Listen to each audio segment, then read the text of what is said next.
జడ శ్రవణ్ కుమార్ మాజీ జడ్జి, న్యాయవాది, మంచి వ్యాఖ్యాత. ఈయన పలు టీవీ ఛానళ్లలో కూర్చుని మంచిగా విశ్లేషణ చేస్తాడు. అయితే ఇన్నాళ్లు బాబు పవన్లకు మద్దతుగా మాట్లాడాడు.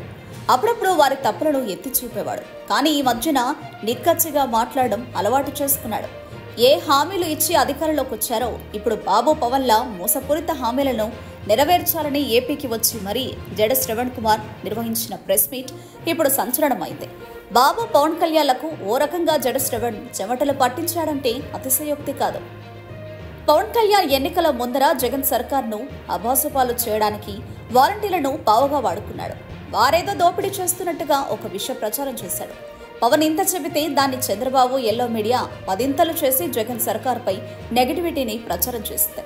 వాలంటీర్లు ఏపీలో 32,000 మంది అమ్మాయిలను కనిపించకుండా చేశారని, కిడ్నాప్లు సహా ఇతర దేశాలకు అమ్మేశారని అప్పట్లో పవన్ సంచలన ఆరోపణలు చేశారు.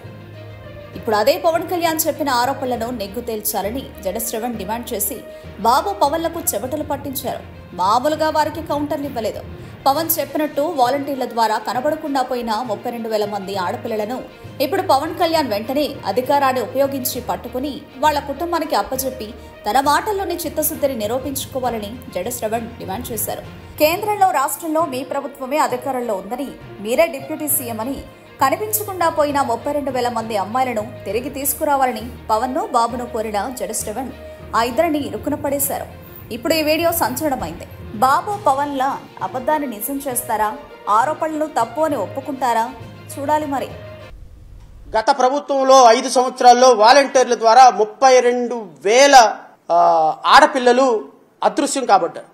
32,000 మంది. ఈ 32,000 మందికి అదృశ్యం అవడానికి కారణం వాలంటీర్. ఇది as per honourable deputy chief minister statement. So I'm requesting honourable deputy chief minister Shri Pawan Kalyan garu, 32,000 మంది ఎవరైతే గత ప్రభుత్వంలో వాలంటీర్ల ద్వారా మాయం కాబడ్డారో ఈ 32,000 మందిని తొందరగా వెతికి పట్టుకొని వాళ్ళ కుటుంబాలకు అప్పచెప్తారు అని అయితే నేను భావిస్తున్నా.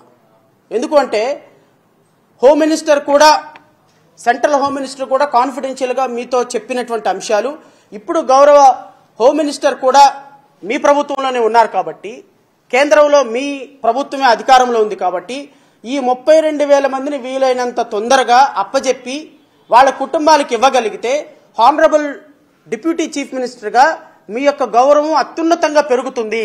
సో ఏ రోజుకు ఆ రోజు ఒక స్పెషల్ టాస్క్ ఫోర్స్ పెట్టి ఈ 32,000 మంది మిస్సింగ్ కేసెస్ లో, అంటే ఎవరైతే వాలంటీర్ల ద్వారా వీళ్ళందరూ అక్రమంగా రవాణా చేయబడ్డారో, ఈ అక్రమంగా రవాణా చేయబడిన ప్రతి ఆడపిల్ల, ప్రతి వాలంటీర్, దీనికి కారణమైన ప్రతి వాలంటీర్ మీద కేసు పెట్టాలి. అట్ ది సేమ్ టైం ప్రతి బిడ్డని కూడా ఆ కుటుంబానికి అప్పచెప్పాలి.